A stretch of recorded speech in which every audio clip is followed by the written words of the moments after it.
Welcome to I dream. నా పేరు లుంబిని. ఈరోజు మనతో పాటు ఉన్నారు వేదిక్ న్యూట్రిషనిస్ట్, స్పిరిచువల్ హీలర్, అలాగే లైఫ్ కోచ్ వనజ రామశెట్టి గారు. Let's talk to her. Hello ma'am. Hello మా. ఈ మధ్య సోషల్ మీడియాలో జస్ట్ అలా ఏంజల్ లాగా శారీ కట్టుకొని ఒక ఏఐ ట్రెండ్ అనేది జరుగుతుంది. నానో బనానా ఏఐ ట్రెండ్ అనేది చాలా ట్రెండ్ అవుతుంది మ్యామ్. సో నేను ఒక రోజు ఇలానే ఒక ఫోటో చూసి నిజంగానే వాళ్ళు ఫోటోషూట్ చేసుకున్నారు. అంత రియలిస్టిక్గా ఉంది అసలు. అయితే ఇంకొక థింగ్ ఏమైందంటే, ఇన్స్టాగ్రామ్లో ఆవిడ ఫొటోస్ పెట్టారనమాట ఒక లేడీ. సో తను ఏంటంటే ఆ శారీ ట్రెండ్లో తను పిక్చర్ తీసుకుంది. ఏదైతే ఒక ఫుల్ స్లీవ్డ్ సూట్లో ఫోటో అప్లోడ్ చేసింది. చేసిన తర్వాత తనకి శారీ ఇమేజ్ వచ్చింది యాజ్ యూజువల్. కాకపోతే తనకు ఇక్కడ ఒక మోల్ ఉందన్నమాట, అది కూడా చూపిస్తుంది. తను అప్లోడ్ చేసిన ఫోటోలో లేదు, కానీ అది రియల్. అసలు ఇంట్లో ఎలా అయింది, చాలా క్రీపీగా ఉందని చెప్పేసి తను ఇన్స్టాగ్రామ్ లో ఆ వీడియో కూడా అప్లోడ్ చేసింది. సో అంటే ఇవన్నీ చూస్తున్నప్పుడు what do you feel ma'am? What is your opinion? One is our personal information is at stake. First నా మైండ్కి వచ్చేది కదా, ఎనీథింగ్ ఇన్ఫర్మేషన్ కావచ్చు, how we look, it's very private things కదా కొన్ని. అవన్నీ మనకి ఇన్ఫర్మేషన్ ఇమ్మీడియట్గా with in seconds artificial intelligence is generating pictures and videos of you. అయితే ఇప్పుడు ఆ వీడియో నేను అందరం చూస్తాం, చాలా ఈవెన్ ఇన్స్టాలో lot of people are talking about it, but we can also talk. Okay, so one thing నేను చెప్పేది ఏంటంటే, be very very careful, especially youngsters. పెళ్ళైపోయి అంత పిల్లలు ఉన్నవి అలా okay, but when it comes to youngsters చాలా చాలా ప్రాబ్లమ్స్లోకి వెళ్ళిపోతూ ఉంటారు వాళ్ళు. మీకు ఎనిమీస్ ఉండొచ్చు, ఎవరైనా ఉండొచ్చు కదా, మనం ఇష్టం లేని వాళ్ళు రకరకాల ఫొటోస్ చేస్తూ ఉంటారు. ఎందుకంటే దీనికి ఇప్పుడు ఏం రెగ్యులేటరీ అట్లా ఏం లేదు కదా, రెగ్యులేటరీ లేదు, ఒక సెక్యూరిటీ చెక్ లేదు, ఏం లేదు. ఇట్స్ ఓపెన్, ఇట్స్ ఫ్రీ అనమాట. ఇట్స్ లైక్ నేచర్, ఎవరైనా ఏదైనా చేసుకోవచ్చు అందులో. అయితే ఈ ఎంటైర్ ప్రాసెస్లో ఇప్పుడు ఈ అమ్మాయి అప్లోడ్ చేసిన ఇమేజ్ ఎక్కడెక్కడదో పిక్ చేసేసింది ఇమీడియట్గా, విత్ ఇన్ సెకండ్స్ పిక్ చేసి అమ్మాయికి ఎక్కడ మోల్ ఉందో అది కూడా పెట్టేసింది, without giving any prompt. Okay, instruction ఇవ్వకుండా కూడా. సో మనము ఏఐని అట్లాంటివన్నీ వచ్చినప్పుడు మనం ఎంతవరకు యూజ్ చేయాలో అంతవరకే యూజ్ చేయాలి. అఫ్కోర్స్ ఏఐ వాళ్ళ ఎవరైతే the CEO of AI himself told that chat GPT, మీ ఇన్ఫర్మేషన్ ఎంతవరకు సేఫ్ అన్నది మా చేతుల్లో లేదు. వాళ్ళే చెప్తున్నారు, don't give too much of information. Chat జీపీటీలో రకరకాల కొడుతున్నారు. ఎవరు చూసినా పిల్లలు డిప్రెషను అంటే చాట్ జీపీటీలో వాళ్ళ ఇన్ఫర్మేషన్ అంతా కొట్టేస్తున్నారు. ఏమేం చేశారు త్రూ అవుట్ ద డే, వాళ్ళ జర్నలింగ్ ఏదైతే ఉందో అది కూడా చాట్ జీపీటీలో చేసేసి త్రూ అవుట్ ద డే ఒక డైరీ లాగా. పాతకాలంలో ఏంటంటే అన్ని ఇంపార్టెంట్ ఇన్సిడెంట్స్ అన్నీ ఒక్కొక్క డైరీలో రాసుకున్నాయి. ఇప్పుడు కూడా చాలామంది డైరీ హ్యాబిట్ ఉంది, జర్నలింగ్ హ్యాబిట్ ఉంది. కానీ అది కూడా చాట్ జీపీటీలో వేసేస్తే అది మీ డేటాని అట్లానే స్టోర్ చేసేస్తూ ఉంటుంది. ఇప్పుడు నార్మల్గా I work for telecom for almost 18 years. అప్పుడు ఏదైనా ఇలా పోలీస్ కేసెస్ అట్లాంటివి ఏమైనా అయినాయి అనుకోండి, ఏదైనా ఎనీ కేసు, డైవర్స్ కేసెస్ కావచ్చు, డొమెస్టిక్ వైలెన్స్ కేసెస్ అవ్వచ్చు, సూసైడ్ కేసెస్, ఏదైనా కానీ ఇమీడియట్గా పోలీస్ డిపార్ట్మెంట్ వాళ్ళు టెలికామ్ ఆఫీస్కి వచ్చి మమ్మల్ని డేటా అడిగేవాళ్ళు అనమాట, కాల్ డేటా. బికాజ్ లీగల్ అన్నప్పుడు మేము ఇవ్వాలి, there is no choice, we have to give the information వాళ్ళకి. సో ఇప్పుడు ఏమైపోతుంది అంటే, టుమారోస్ డే ఎప్పుడైనా ఏదైనా ఒక రోజు మీ లైఫ్లో ఏదైనా ఒక పోలీస్ పెద్ద ఇన్సిడెంట్ అయింది, ఏదైనా పెద్ద ఇష్యూ అయినప్పుడు క్రిమినల్ కేసెస్ అవి అయినప్పుడు డేటా వెళ్ళి అడిగినప్పుడు the company has no other choice than giving. ఇప్పుడు కాల్ డేటా, వాట్సాప్ డేటాతో పాటు చాట్ జీపీటీ, జెమినీ, ఏఐ ఈ డేటాలు కూడా అడిగేస్తారు ఇంకా రాను. సో దాన్ని we have to be very careful about it. ఏం ఇన్ఫర్మేషన్ మీరు అందులో, జనరల్ ఇన్ఫర్మేషన్ ఓకే, నన్ను అడిగితే డోంట్ యూజ్ నేమ్స్, ఎనీథింగ్. మీరు ఒకవేళ ChatGPT is very personal. ఇప్పుడు నాకు ఎవరికి ఏదైనా అవసరం అయితే మనం ఇమీడియట్గా ఇన్ఫర్మేషన్ చూసేస్తూ ఉంటాం. అందులో మీ పేర్లు, మీ ఏజ్లు, లేకపోతే ఇంకొకరి పేర్లు, వాళ్ళ ఇంటి అడ్రస్లు అవన్నీ రాసేసి అట్లాంటివన్నీ చేస్తూ ఉంటే మీతో పాటు అవతల వాళ్ళని కూడా మనం రిస్క్లో పెడుతున్నాం. మనకు తెలీదు. So none of us are technical, ఇట్లా I'm not a technical person, నాకు అనిపిస్తుంది అంత, I feel like that. Okay, so మీరు ఎంత ఇన్ఫర్మేషన్ అది ఫీడ్ చేస్తూ ఉంటే మీరు అంత పబ్లిక్లోకి వెళ్ళిపోయే అవకాశాలు అంతగా ఉన్నాయన్నమాట. అక్కడ ఏం లాక్ లేదు, మనకు నెట్ బ్యాంకింగ్, మొబైల్ బ్యాంకింగ్ లాగా లాక్ సిస్టమ్ అది ఏది లేదు కదా అక్కడ. You open it, you type it, you're generating some information. కాబట్టి మీరు ఫొటోస్ అప్లోడ్ చేయడము, పిచ్చి ఫోటోలు అప్లోడ్ చేయడము, ఆ ఫోటోలను ఎలాగో వేరేలాగా క్రియేట్ చేయమనడము, మీ సెక్యూరిటీ కూడా అక్కడ రిస్క్లో ఉంది కదా. క్లోనింగ్ అయిపోతూ ఉంది. అంత ఎక్కడ దాకా వచ్చేసిందంటే మనకి ఇప్పుడు తెలియదు ఏది నిజం ఏది అబద్ధం అన్న క్వశ్చన్ మార్క్ అనమాట. ఎవరైనా ఫోటో అప్లోడ్ చేస్తే కూడా ఇది నిజం ఫోటోనా అబద్ధం ఫోటోనా అన్న ఒక క్వశ్చన్ మార్క్ ఒకటి. అండ్ ఇదంతా చూస్తుంటే ఏంటంటే అదే మహాభారతంలో మాయసభలాగా అయిపోయిందనమాట. What is true what is not true అని. ఆ మాయసభలోకి వెళ్తాడు కదా దుర్యోధనుడు, వెళ్ళినప్పుడు ఏది నీళ్ళు అనుకొని అక్కడ పడిపోతాడు. ఇదంతా so it is all AI is almost like that అనమాట. ఇట్స్ ఆల్ మిస్టరీ మాయాసభ లాగా. ఏది ఎవరు జనరేట్ చేస్తున్నారు. పవన్ కళ్యాణ్ పిక్చర్స్ పిచ్చి పిచ్చిగా ఇప్పుడు అందరు పెట్టేసుకుంటున్నారు. సో అందరు ఆయన పక్కన నించొని ఫోటోలు దిగేస్తున్నట్టు. సో ఇప్పుడు ఏంటంటే నార్మల్గా ఒక సెలబ్రిటీ దగ్గరికి వెళ్ళాలంటే ఇట్స్ అ డ్రీమ్ అనమాట అందరికి. సెలబ్రిటీ తోటి ఒక్క ఫోటో ఎక్కడో ఎయిర్పోర్ట్లోనే ఎక్కడో దొరికితే పక్కన నించొని ఒక ఫోటో దిగుతాం. Now it is become so easy for us. Okay, so మనం ఎంత కేర్ఫుల్గా ఉండగలిగితే, అండ్ ఇంట్లో ఉన్న పిల్లలు కూడా అంటే especially school going and college going, just keep a watch on them. ఎందుకు యూజ్ చేస్తున్నారు, ఏం యూజ్ చేస్తున్నారు అన్నది over a period of time మనం బ్రెయిన్ యూజ్ చేయం ఇంకా. Okay, dependency. ఇప్పుడు ఎలా అయితే మొబైల్ని మనము మొబైల్ లేకపోతే పిచ్చిగా అయిపోతామో, నో మొబైల్ ఫోబియాలోకి వెళ్ళిపోతామో, రేపటి రోజు ఒకవేళ సడన్గా ఇంత ఈ ఏఐ వాడేసి సడన్గా ఏఐకి ఏదైనా ఇష్యూస్ వచ్చి దాన్ని ఆపేసిన రోజు you will see lot of mental health issues. Seriously అట్లా అయిపోతారనమాట. The day you ban it, ఏదైనా ఒక రోజు ఇట్లా ఎక్స్ట్రీమ్స్ని nobody will tolerate it. Serious, it's an extreme, basically extreme of everything అనమాట. There is nothing you can't get. అక్కడి నుంచి రాంది ఏమీ లేదనమాట. సో ఇందులో ఏమవుతుందంటే మన బ్రెయిన్ మనం యూజ్ చేయట్లేదు చాలామంది అనమాట. Nobody is using their brain for everything. The dependency is going up. Parents కంటే కూడా ఎక్కువ డిపెండెన్సీ ఇట్లాంటి ఏఐస్ మీదకి ఎక్కువ షిఫ్ట్ అయిపోతున్నారు పిల్లలు ఏంటి ఎవరైనా కానివ్వండి. So of course it is time saving. కొన్ని వాటికి అది మంచిదే, కాకపోతే not for everything. There should be some ఏమంటారు regulatory which has to come. ఎంత యూజ్ చేయాలి, దేనికోసం యూజ్ చేయాలి, లేదా కొన్నిటికి కొన్ని పర్మిషన్స్ కావాలి, ఇట్లాంటివన్నీ some regulatory has to come. Otherwise this will be a disaster. Ma'am, liver health పోర్గా ఉంటే దాన్ని ఎలా డీటాక్సిఫికేషన్ చేసుకోవాలి? At the same time ayurvedic practices ఉండేవి కదా ఇంతకుముందు, సో అవి మనం ఎలా ఇంప్లిమెంట్ చేయాలంటే? అయితే ఇప్పుడు లివర్ ప్రాబ్లం అన్నది చాలా ఎక్కువ అయిపోయింది ఈ మధ్య కాలంలో చూస్తుంటే.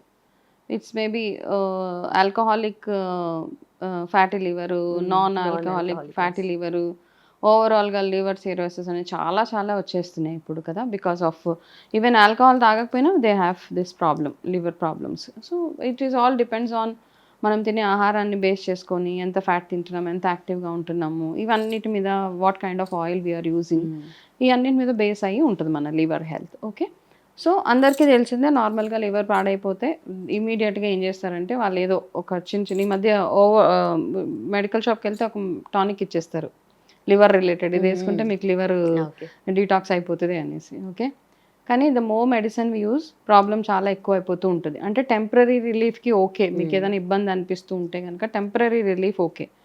మనకి ఎప్పుడైతే లివర్లో ప్రాబ్లం వచ్చిందో మనకి ఈ ఫ్యాటీ లివర్ ఇవన్నీ కాకుండా జాండీస్, హెపటైటిస్ ఇవన్నీ వన్ ఆఫ్టర్ ది అదర్ వస్తూనే ఉంటాయి అన్నమాట.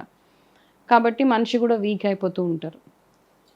ఇట్లాంటివన్నీ రాకుండా అయితే పాత పద్ధతిలో ఒకటి ఏంటంటే ఇప్పుడు మనము వీక్లీ వన్స్, అందుకని ఏంటంటే every 6 days what ever meal you eat, full meal ఏది తీసుకున్నా కానీ ఒకరోజు కంప్లీట్గా లిక్విడ్ డైట్లో ఉండడం. ఓకే, ఆ లిక్విడ్ డైట్ కూడా ఏదైనా ఒక detox type like having all those, ఈ మధ్య టీస్ అవి వస్తున్నాయి కదా, క్యామమైల్ టీ అని, జింజర్ టీ, టర్మరిక్ టీ, ఇట్లా కంప్లీట్లీ అనమాట. మధ్యాహ్నము ఏదైనా బాయిల్డ్ వెజిటేబుల్స్ తినడము, నైట్ ఓన్లీ సూప్ తాగడము, అట్లా వారంలో ఒకరోజు totally you can be on liquid diet. Okay, అప్పుడు స్టెప్ బై స్టెప్ చెప్పాలంటే మీరు మేబీ ఒక సాటర్డే అనుకోండి. ఓకే, ఆ Saturday you fix it for a detox of the body. ఎక్కడున్నా ఏం చేసినా మార్నింగ్ లేవగానే ల్యూక్ వామ్ దాంట్లో నిమ్మకాయ వేసుకొని మంచి ఎక్కువ తాగండి, 1-2 glasses. దాని తర్వాత బ్రేక్ఫాస్ట్ టైంకి you can have something like juice, ఏదైనా ఆరెంజ్ జ్యూస్ అట్లాంటిది, లేదా వాటర్మెలన్ జ్యూస్, ఆరెంజ్ జ్యూస్. దాంతోపాటు ఇంకా కొంచెం గ్యాప్ ఇచ్చి ఏదైనా ఒక herbal tea like turmeric tea, tulsi tea అలాంటిది ఏదైనా తాగొచ్చు. దాని తర్వాత మళ్ళీ ఈవినింగ్ 4 o'clock ఆ టైంలో again do a lemon water. మళ్ళీ లెమన్ వాటర్ కాకపోతే you just try any of the teas అనమాట. జీరా వాటర్, సోంపు, జీరా అన్ని మరగబెట్టి ధనియాలు, ఈ 3 కాంబినేషన్లో ఒక 1/2 liter వాటర్ మరగబెట్టి have that water. You will keep passing urine. ఇది ఓకే. చేసిన ఓకే. రోజు ఏమవుతుందంటే ఇట్స్ ఓకే. ఫ్రీగా ఉన్న టైంలో చేసుకుంటే అవును. హాలిడే ఉన్నప్పుడు. అది మళ్ళీ నైట్ ఈవినింగ్ టైంలో కొంచెం బాయిల్డ్ వెజిటేబుల్స్ అట్లా, లేదు మధ్యాహ్నం కూడా బాయిల్డ్ వెజిటేబుల్స్ తీసుకోవడము.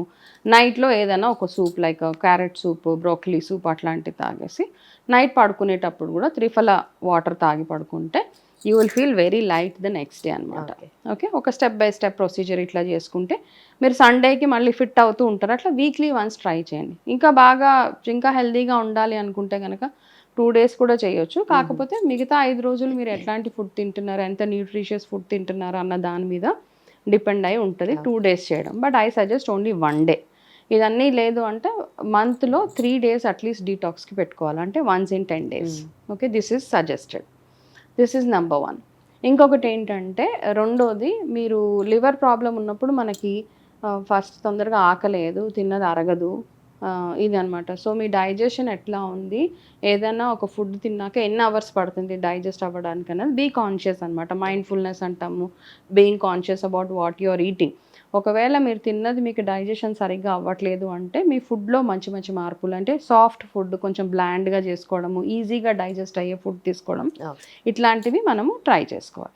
ఇయర్లీ వన్స్ 6 మంత్స్కి ఒకసారి ఇయర్లీ వన్స్ టెస్ట్లకి వెళ్ళి అయితే ఫ్యాటీ లివరో లేకపోతే లివర్లో ఏదైనా ప్రాబ్లం ఉందనగానే మనం ఇమ్మీడియట్గా ఓవర్ ద కౌంటర్ మెడిసిన్స్ వేసేసుకుంటూ ఉంటాం. సో అట్లాంటివి కాకుండా ఆయుర్వేద ప్రాక్టీసెస్లో కొన్ని మంచి మంచి టెక్నిక్స్ ఉన్నాయన్నమాట. ఆయుర్వేదలో లివర్ డిటాక్స్కి రెగ్యులర్లీ మనము ఈ చెరుకు రసం అది తాగడము, అంటే అట్లీస్ట్ మంత్లో ఒక 3-4 టైమ్స్ చెరుకు రసం అంటే సూట్ అవుతే సంబడి. కొంతమందికి సెట్ అవ్వదు, ఎవరికైతే సెట్ అవుతుందో డయాబెటిక్ ఉన్న వాళ్ళు కొంచెం అవాయిడ్ చేసి, నార్మల్గా ఉన్న వాళ్ళు షుగర్ కేన్ జ్యూస్ ఒకటి రెగ్యులర్గా తినడము. అది కాకుండా ఏం చేసేవాళ్ళంటే ఒక థెరపీ ఉండేదన్నమాట, క్యాస్టర్ ఆయిల్, ఆముదంతో ఒక బ్యూటిఫుల్ థెరపీ చేసుకునేవాళ్ళు. ఈవెన్ ఇప్పుడు కూడా చేస్తారు, మీకు ఈ ఆయుర్వేద సెంటర్స్కి వెళ్తే. ఇట్స్ కాల్డ్ పీచు. ఓకే. ఓకే, దాన్ని ఏం చేస్తారంటే ఇట్స్ అ థెరపీ అనమాట. ఈ ఓన్లీ ప్యూర్ క్యాస్టర్ ఆయిల్ తోటి చేసే ఒక బ్యూటిఫుల్ లివర్ డీటాక్స్ థెరపీ. ఇది ఎవరికైతే చాలా ప్రాబ్లం అనిపిస్తుంది, ఎస్పెషలీ మీకు తెలుసు మీ లైఫ్ స్టైల్, బాగా జంక్ తినేస్తారు, బాగా డ్రింక్ చేసేస్తారు. So you know that your liver is at risk. ఆ రిస్క్ ఉన్న వాళ్ళు మాత్రము ఫస్ట్ ఇవన్నీ కంట్రోల్ చేయడం ఒకటి. రెండోది, the day you decide I want to be healthy eating habits, అన్ని హెల్దీ హ్యాబిట్స్లోకి నేను మూవ్ అయిపోతాను అని డిసైడ్ చేసిన రోజు డూ దిస్ బ్యూటిఫుల్ పీచు థెరపీ విత్ క్యాస్టర్ ఆయిల్ తోటి చేసుకోండి. ఏం చేస్తారు అంటే ప్యూర్ క్యాస్టర్ ఆయిల్ తీసుకొని ఒక రోజు డిసైడ్ చేసుకోండి, ఈవినింగ్ ఫ్రీగా ఉండే టైం, ఎస్పెషలీ నిద్రపోయే ముందు, అండ్ హెవీ మీల్ చేయకుండా ఉండి మీరు ఈ థెరపీ చేసుకోవడానికి మీ మీల్కి మధ్యలో అట్లీస్ట్ ఒక 2-3 అవర్స్ గ్యాప్ ఉండేలా. ఇప్పుడు మధ్యాహ్నం మీరు లంచ్ చేసేసారు, అరౌండ్ 12 o'clock 1 o'clock లంచ్ అయిపోయిన తర్వాత 5-6 o'clock make sure that you are relaxed. 1 hour మీకోసం మీరు తీసుకొని ఇంట్లోనే చేసుకోవచ్చు. మీరు బయటికి వెళ్తే they charge you a bomb. ఈ చిన్న థెరపీకి చాలా ఎక్కువ కాస్ట్ ఉంటుంది. సో ఆముదం ఒక్కటే, క్యాస్టర్ ఆయిల్ ఒకటే, కొంచెము క్వాలిటీ ఆఫ్ క్యాస్టర్ ఆయిల్ చూసుకోండి. బయట ఎక్కడ పడితే అక్కడ చీప్ క్వాలిటీ తీసుకోవద్దు, మంచి క్యాస్టర్ ఆయిల్ తీసుకొని ఆ క్యాస్టర్ ఆయిల్ ఏం చేస్తారంటే ఒక క్లాత్ తీసుకోండి. ఆ క్లాత్ని కొంచెం లావుగా ఉండే క్లాతే, మనము నాప్కిన్స్ టైప్ వస్తూ ఉంటాయి కదా, కొంచెం థిక్గా అదేం చేస్తారంటే అది ఒక 2-3 ఫోల్డ్స్ లాగా చేసి క్యాస్టర్ ఆయిల్లో ముంచేసేయండి. అది ముంచేసి కాసేపు వదిలేస్తే అది మొత్తం ఆయిల్ అంతా దానికి అబ్జార్బ్ అయిపోతుంది. ఇది ఇండియాలోనే కాదు, ఈజిప్ట్ ఆ ప్లేసెస్లో కూడా ఒకప్పుడు ఏన్షియంట్ డేస్లో లివర్ ప్రాబ్లమ్స్ వచ్చిన వాళ్ళు ఇది యూజ్ చేసేవాళ్ళు అనమాట. చేసి ఒక దగ్గర రిలాక్స్డ్గా నిద్ర పడుకోండి, ఇట్లా ఫ్లాట్గా పడుకొని ఈ క్యాస్టర్ ఆయిల్ని ముంచిన క్లాత్ ఏదైతే ఉందో ఆ క్లాత్ని గోరువెచ్చగా చేయాలి. Castor oil step to be followed ఇది, ఫస్ట్ కొంచెం మీ క్యాస్టర్ ఆయిల్ని కొంచెం మైల్డ్గా గోరువెచ్చగా ల్యూక్ వామ్ అయ్యేలాగా చూసి అందులో ఇది ముంచేసి అదేం చేస్తారంటే ఆ క్లాత్ని అలాగే ఫోల్డ్ చేసి ఒక దగ్గర పడుకోండి, ఒక టేబుల్, వుడెన్ టేబుల్ మీద పడుకొని మీ రైట్ సైడ్, మీ లివర్ ఎట్ సైడ్ ఉంటుంది, రిబ్స్ రైట్ సైడ్, ఆ రిబ్స్ దగ్గర ఆ క్లాత్ ఏదైతే ఉందో ఆముదం ఉంచిన క్లాత్ని అట్లా ప్లేస్ చేసేసేయండి. ఓకే, ఈ పార్ట్ ఓపెన్ చేసి లేదు ఆ ఫోల్డ్ తోటి పెట్టి అప్పుడు ఏం చేస్తారు, దాని మీద ఏదైనా ఒక ప్లాస్టిక్ టైప్ ఏదైనా పెట్టుకోండి, ఒక కవర్ టైప్. దాని మీద మనకి హాట్ బ్యాగ్స్ దొరుకుతూ ఉంటాయి కదా, మనకి ఇంతంత వేడి నీళ్ళు వేస్తే అలాగే ఉంటుంది, అట్లాంటి హాట్ బ్యాగ్ ఒకటి తెచ్చి ఇట్లా దాని మీద ప్లేస్ చేసేయండి. ప్లేస్ చేసి జస్ట్ ఒక 45 minutes రిలాక్స్, అంతే. ఆ రిలాక్సేషన్ టైంలో మిగతా అట్మాస్ఫియర్ అంతా ఏం చేసుకుంటారా, డిమ్ లైట్ చేసుకుంటారా, ఐ వాంట్ ప్లే ఆ మ్యూజిక్, ఇదంతా మీ ఇష్టం. తర్వాత నిద్రపోతారా? నిద్ర everything is up to you. Okay. కానీ ఇది మాత్రం థెరపీ. ఓకే, ఈ థెరపీ చేసుకుంటే గనక బ్యూటిఫుల్గా వీక్లీ 2 టైమ్స్ కూడా పనిచేస్తుంది ఇది. ఓకే. ఓకే, అయితే ఇది ఎవరు చేయకూడదు, ప్రెగ్నెంట్ ఉన్నవాళ్ళు అవాయిడ్ చేసేయండి. పీరియడ్స్ టైంలో కొంచెం అవాయిడ్ చేసేయండి ఇది. కొంతమందికి ఎక్కువగా క్రాంప్స్ అవి ఉంటాయి కదా, మెన్స్ట్రల్ క్రాంప్స్ అవన్నీ, వాళ్ళు కూడా ఇది అవాయిడ్ చేసేసేయండి. ఓకే. ఓకే, ఇంకా లేదు అంటే take an advice of a doctor and do it. కొంతమందికి ఒక్కసారి సైడ్ ఎఫెక్ట్స్ వస్తూ ఉంటాయి, బట్ అదర్వైజ్ సేఫ్ అనమాట. ఇది చాలా సేఫ్, ఓకే. చాలా బ్యూటిఫుల్గా మీ లివర్ మీద ఇది వర్క్ చేస్తుంది. కాబట్టి ఈ ఈ ఒక్క థెరపీ ఒకసారి ట్రై చేసి దాని తర్వాత మిగతా అది రెగ్యులర్గా ఇందాక మనం ఏమైతే చిన్న చిన్నవి మాట్లాడుకున్నామో అవన్నీ ప్రాక్టీసెస్ చేస్తే గనక లివర్ హెల్త్ చాలా ఎక్సలెంట్గా ఉంటుంది. ఓకే. ఓకే. సో అంటే లైక్ బేర్ బాడీ మీద పెట్టుకుంటే ఇట్ వుడ్ బి ఎఫెక్టివ్ కదమ్మా? యా, ఇక్కడ వేర్ బాడీ మీద డైరెక్ట్గా you have to place it on the, మనకు తెలుసు కదా లివర్ రైట్ సైడ్ ఉంటుంది. సో ఎక్కడైతే ప్లేస్మెంట్ ఉంటుందో అక్కడ పెట్టుకుంటే మీకు weekly 2-3 times is also fine, no problem at all. అంటే మనం ఆయుర్వేదాలో ఒక్కొక్క ప్రాక్టీస్ మాట్లాడుకుంటూ ఉంటే చాలా చాలా ఎక్సలెంట్గా ఉంటుంది అనమాట. We will talk in our coming up వీడియోస్లో. ఒక్కొక్క థెరపీ ఎంత బ్యూటిఫుల్ రిజల్ట్ ఇస్తుందో. మనం అంతా తొందర పడిపోతూ ఉంటాం. We all believe in only spending money. బయటికి వెళ్ళి 5,000 10,000 ఇస్తేనే మనకి మసాజ్, లేకపోతే రిలీఫ్. అమ్మయ్య నేను ఏదో చేశాను అంటే మోర్ దెన్ ఆ రిలీఫ్, దానికంటే కూడా ఆ డబ్బులకు మనం వాల్యూ ఇస్తాం. కాబట్టి we feel something magic is happening in our body. కానీ మన ఇంట్లో ఉన్న వాటితోటే ఇది ఏం లేదు. Castor oil you will get it at no cost. ఎంతో మనం అంటే ఎఫర్ట్ చేయగలుగుతాము. ఒక చిన్న క్లాత్. అయితే ఈ క్లాత్ని కూడా ఏం చేస్తారు అంటే ఆ క్లాత్ని అట్లీస్ట్ ఒక 20-30 టైమ్స్ యూజ్ చేసి దాన్ని అలాగే ఒక గ్లాస్ జార్లో వేసి పెట్టేసేయండి, no problem. If you want wash it every time new use చేసుకున్నంటే చేసుకోవచ్చు. లేదు అంటే దీన్నే ఒక 10-20 టైమ్స్ వాడవచ్చు మీరు. అది ఎట్లా అయితే ఆముదం అదంతా అయిపోయిన తర్వాత జస్ట్ ఒక దాంట్లో సేవ్ చేసి పెట్టుకోండి, ఒక గ్లాస్ జార్లో వేసి పెట్టుకుంటే. ఇది ఇలా రెగ్యులర్గా monthly 4-5 times 6 times also it is fine.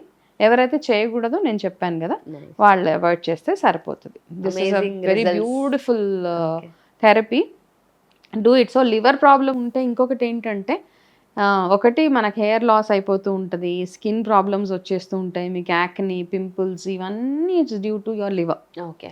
So ఇది చేసినప్పుడు you can see improvement in your skin and hair also. ఇట్లా చేసినప్పుడు వెరీ కాస్ట్ ఎఫెక్టివ్ కూడా అసలు. ఆఫ్ కోర్స్ నో కాస్ట్ కదా, మనం ఇంట్లో చేసుకుంటే. నిజంగానే అంటే ఏది చేసినా ఇష్టంగా, ఇంట్రెస్ట్గా, మన బాడీ కోసం, మన బాడీలో పార్ట్ కోసం చేస్తున్నాము కాబట్టి హ్యాపీగా చేసుకోండి. Okay, enjoy whatever you're doing. And ఊరికే డిస్టర్బెన్స్, ఎవరో పిలుస్తున్నారు అది పక్కన పెట్టి మళ్ళీ వెళ్ళి, no, not that.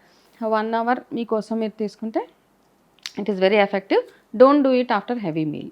Okay ma'am, మనం తింటున్న ఫుడ్కి తినే టైం వల్ల మనకు డైజెషన్ ఇష్యూస్ అనేవి మోస్ట్ కామన్ అయిపోతున్నాయి చాలా మందిలో ఇప్పుడు. అయితే చాలామంది యాంటాసిడ్స్ మార్నింగ్ లేవంగానే వేసుకుంటున్నారు, లైక్ బఠానీలా కొంతమంది తింటూ ఉంటున్నారు. సో అలా కాకుండా న్యాచురల్ పద్ధతుల్లో మనము ఈ డైజెషన్ ఇష్యూస్ని రిజాల్వ్ చేసుకోవాలి అంటే what is the thing to do?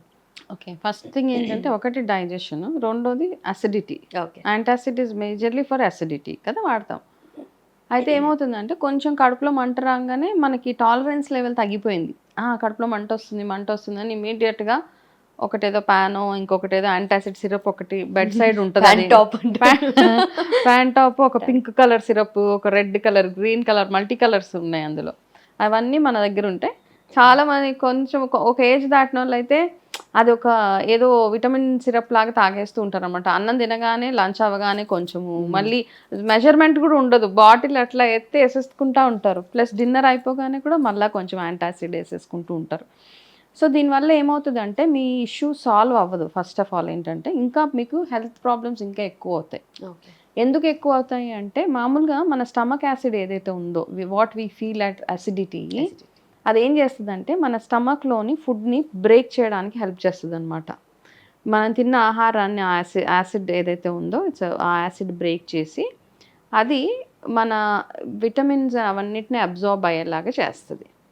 ఎప్పుడైతే మనం ఆ యాసిడ్ని రానివ్వకుండా వెంటనే మనం ట్యాబ్లెట్స్ వేసేసుకొని దాన్ని సప్రెస్ చేసేస్తున్నామో లో స్టమక్ యాసిడ్ ఉన్న వాళ్ళకి డైజెషన్ ఇష్యూస్ ఎక్కువగా ఉంటాయి. ఓకే. డైజెషన్ టైం ఎక్కువ పడుతుంది, వాళ్ళు తిన్న ఆహారం తొందరగా అరగదు. సో ఇన్ని కాంప్లికేషన్స్ ఉన్నాయి. సో మీకు ఎసిడిటీని మీకు టాలరేట్ చేయలేకపోతున్నారు అంటే కొంతమందికి అతిగా ఉంటుంది అనమాట. నార్మల్ అసిడిటీకి కూడా ఊరికే ఈ టాబ్లెట్స్ వేసుకోక్కర్లేదు. ఎక్కువ మీరు స్పైసెస్ తిన్నప్పుడు లేకపోతే ఏదైనా హెవీ మీల్ తిన్నప్పుడు మీకు చాలా టూ మచ్ ఆఫ్ అసిడిటీ వచ్చేస్తున్నప్పుడు అప్పుడు ఎప్పుడైనా ఒకసారి ఓకే. కాకపోతే ఇది ఒక సిమ్టమ్ రాకుండా ఉండాలి అని ఎవరైతే రెగ్యులర్గా వాడుతున్నారో వాళ్ళకి మాత్రం అది అట్లా యూజ్ చేయడం వల్ల మీ స్టమక్ యాసిడ్ లో అయిపోయి మీరు తిన్న ఆహారము దేనికి పనికిరాదు. మీరు ఏ ఆల్మండ్ తిన్నా, వాల్నట్ తిన్నా, న్యూట్రిషియస్ ఫుడ్ ఎంత తిన్నా మీ స్టమక్ యాసిడ్ లో ఉంటే ఏ మాత్రం అబ్జార్బ్ అవ్వదు. అది జస్ట్ వేస్ట్ ఆఫ్ ఫుడ్ అనమాట, అంతే. కాబట్టి లెట్ ఇట్ హ్యాపెన్. న్యాచురల్గా క్యూర్ చేసుకోవడానికి మనం చూద్దాం.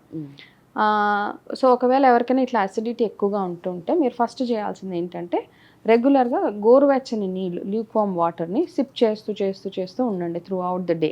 ఎప్పుడు వీలైతే అప్పుడు కొంచెం కొంచెం నీళ్ళు తాగుతూ ఉంటే మీకు సెటిల్ అవుతూ ఉంటుంది అనమాట అది. సెకండ్ థింగ్, బాగా ఎక్కువ అనిపిస్తున్నప్పుడు కోకోనట్ వాటర్, ఇది సెకండ్. థర్డ్, చియా సీడ్స్ నానబెట్టుకొని తాగాలి వాటర్, అది త్రూ అవుట్ ద డే. అంటే చియా సీడ్స్ పెట్టుకొని అది ఒకటేసారి గల్ప్ చేసేయడం కాదు, ఒక బాటిల్లో కొంచెం చియా సీడ్స్ వేసి దాని నిండా ఒక 1 లీటర్ వాటర్ వేసి ఆ వాటర్ని త్రూ అవుట్ ద డే తాగుతూ ఉండాలి. అది థర్డ్ థింగ్. దీని తర్వాత ఏంటంటే మీరు తినే ఆహారంలో కొంచెం ఎక్కువ, మీకు ఏదైతే ఎక్కువ టూ మచ్ ఆఫ్ స్పైస్ అనిపిస్తుంటుందో అది తగ్గించుకోండి. దీంతోపాటు మనం జీలకర్ర, అజ్వైన్ అంటాం, ఓమ అక్కడ దానికి చాలా పేర్లు ఉన్నాయి, అది క్యారమ్ సీడ్స్, ఓకే, ఇవి ధనియాలు, ఈ మూడింటిని ఫ్రై చేసి వాటర్ పోసి అది మరిగిన తర్వాత కొంచెం గోరువెచ్చగా అయిన తర్వాత ఆ వాటర్ ఒకటి రెగ్యులర్గా ఎక్కువ అసిడిటీ ఉన్న వాళ్ళు ఇన్స్టెడ్ ఆఫ్ ఈ టానిక్ అండ్ ఈ ట్యాబ్లెట్స్ కంటే కూడా ఎర్లీ మార్నింగ్ లేవగానే ఈ డ్రింక్ తాగొచ్చు.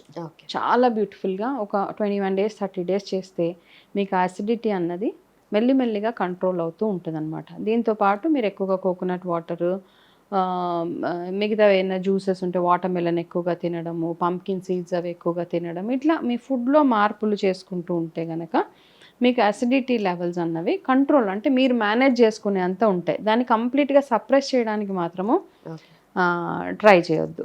అట్లా ట్రై చేస్తే మాత్రం it will become a big problem అనమాట లేటర్ ఆన్. ఓకే. చాలా మందికి కూడా నాకు ఈ ఫుడ్ పడదు, ఆ ఫుడ్ పడదు అని చెప్పేసి ఆ ఇమ్యూన్ సిస్టమ్ అనేది అలా అయిపోతుంది వాళ్ళకి over a period of time. ఎందుకంటే చాలా మంది నాకు ఇది పడదు, క్యూకంబర్ పడదు, అది చాలా కంప్లైంట్స్ ఉంటూ ఉంటాయి రెగ్యులర్. క్యూకంబర్ అవన్నీ ఏంటంటే ఈ మధ్య బీయింగ్ ఎ క్యాన్సర్ న్యూట్రిషనిస్ట్, చాలా మందికి నేను ఏం చెప్తానంటే రా ఫుడ్ అవాయిడ్ చేసేయండి. ఓకే.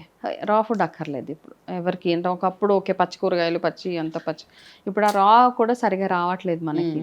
కాబట్టి మనం ఆ రా ఫుడ్ అంతా అవాయిడ్ చేసేసి నార్మల్గా కొంచెం స్టీమ్ చేసుకున్నవి అట్లాంటివి తింటూ ఉంటే, ఒకవేళ ఓన్లీ క్యూకంబర్ తింటుంటే మీకు అసిడిటీ అనిపిస్తుంది అంటే దాంట్లో ఏదైనా బాయిల్డ్ పీనట్స్ అట్లాంటివి యాడ్ చేసుకొని తినండి, అంతే తప్పిస్తే ఒకవేళ ఏదైనా ఫుడ్ పడట్లేదు అంటే దాన్ని కొన్ని రోజులు ఆపేయండి. డోంట్ ఫోర్స్ యువర్ సెల్ఫ్, ఏదో న్యూట్రిషన్కి మంచిది అన్నారు కదా ఇది తినాలి, when your body is rejecting that food దాని జోలికి వెళ్ళక్కర్లేదు మనం. ఇట్స్ సేయింగ్ నాకు వద్దు, మీ body is not tolerating that food. So కొంతమందికి ఫుడ్ ఎలర్జీస్ ఉంటాయి, కొంతమందికి పడదు కొన్ని ఆహారాలు. సో అవన్నీ మనం అవాయిడ్ చేసుకుంటూ వెళ్ళిపోవడం is one of the best things అనమాట. సో కాబట్టి ఇక్కడ ఏంటంటే ఇవన్నీ చిన్న చిన్న ప్రాక్టీసెస్ చేస్తూ మనము ఈ లివర్కి మనం చేయాల్సిందల్లా one of the best things is just control whatever we're doing. ఈ యాంటాసిడ్స్ అవన్నీ కొంచెం కంట్రోల్ చేసుకొని రెగ్యులర్గా బటర్ మిల్క్ తాగడము, అట్లాంటివన్నీ తొందరగా తినడము, మీల్కును మీరు నిద్రపోవడానికి మధ్యలో ఎక్కువ గ్యాప్ ఒకటి ఇవ్వడము, ఇట్లాంటివన్నీ చేస్తూ ఉంటే. అండ్ పాత రోజుల్లో ఏం చేసేవాళ్ళంటే లవంగా నోట్లో వేసుకునేవాళ్ళు. It's not a mouth freshener ఏదో కాదు, ఎవరు చూసినా మన అమ్మమ్మలకి ఇట్లా పర్స్లో వేసుకొని ఇట్లా కొంగుకి ఇట్లా 2-4-5 లవంగాలు అట్లా ఉంటాయి, యాలకులు ఉంటాయి. ఓకే, సో ఈ ఇలాచి లవంగాలు ఏం చేస్తాయంటే అవి ఒకటి నోట్లో వేసుకుంటే మన డైజెస్టివ్ సిస్టమ్ని ప్రాపర్గా ఉంచుతాయి అన్నమాట. డైజెస్టివ్ యాసిడ్స్ని చక్కగా రిలీజ్ చేస్తూ ఉంటాయి, డైజెస్టివ్ సిస్టమ్ని కంట్రోల్లో ఉంచుతాయి, ఎక్కువ అరగడానికి హెల్ప్ చేస్తుంది. మీకు నోట్లో మంటగా ఉంటుంది, కాకపోతే కడుపులో వెళ్ళిన తర్వాత it will pacify everything. Okay, మీ అసిడిటీస్ని అవన్నిటిని కంట్రోల్ చేస్తుంది. అలాగే యాలకులు కూడా ఏం చేస్తుంది తెలుసా, యాలకులు లవంగాలు చిన్న డబ్బా పట్టుకునే వాళ్ళు ఎక్కడికి వెళ్ళినా. ఇలాచి ఏం చేస్తుంది అంటే నార్మల్గా ఎవరికైతే వాటర్ రిటెన్షన్ ప్రాబ్లమ్స్ ఉంటాయి. నిద్రపోయేలాగానే ముఖం వాసిపోవడం, కాళ్ళల్లో వాపులు, చేతుల్లో వాపులు, వాటర్ పట్టేసి అట్లాంటి ఉన్నవాళ్ళు ఒక 4-5 ఇలాచీలు కొంచెం క్రష్ చేసి వాటర్లో ఓవర్ నైట్ సోక్ చేసి ఆ నీళ్ళని రెగ్యులర్గా తాగుతూ ఉంటే మీకు ఈ water retention problem, this is a simple home remedy from Ayurveda. Okay. ఇది ట్రై చేయొచ్చు. ఎక్కువగా ఉంటే కోర్స్ మెడికల్ హెల్ప్ అవసరం. లేదు మినిమంగా కొంచెం కొంచెంగా ఉంది అంటే ఈ హోమ్ రెమెడీస్ ట్రై చేస్తే సరిపోతుంది మనకి. బ్యూటిఫుల్ థింగ్స్ కదా అసలు Yeah. ఇవన్నీ. Yeah, yeah. బట్ మర్చిపోతున్నాం మనం. చేస్తూ ఉండాలి. అంటే వీటికంటే ఓపిక కావాలి. మెడిసిన్ ఏం చేస్తుందంటే ఇన్స్టెంట్ రిలీఫ్ ఇస్తుంది. ఇవేంటంటే లాంగ్ టర్మ్ మెల్లిగా పనిచేస్తే కాకపోతే గుడ్ రిజల్ట్ అనమాట. Yeah, thank you so much. Welcome మా.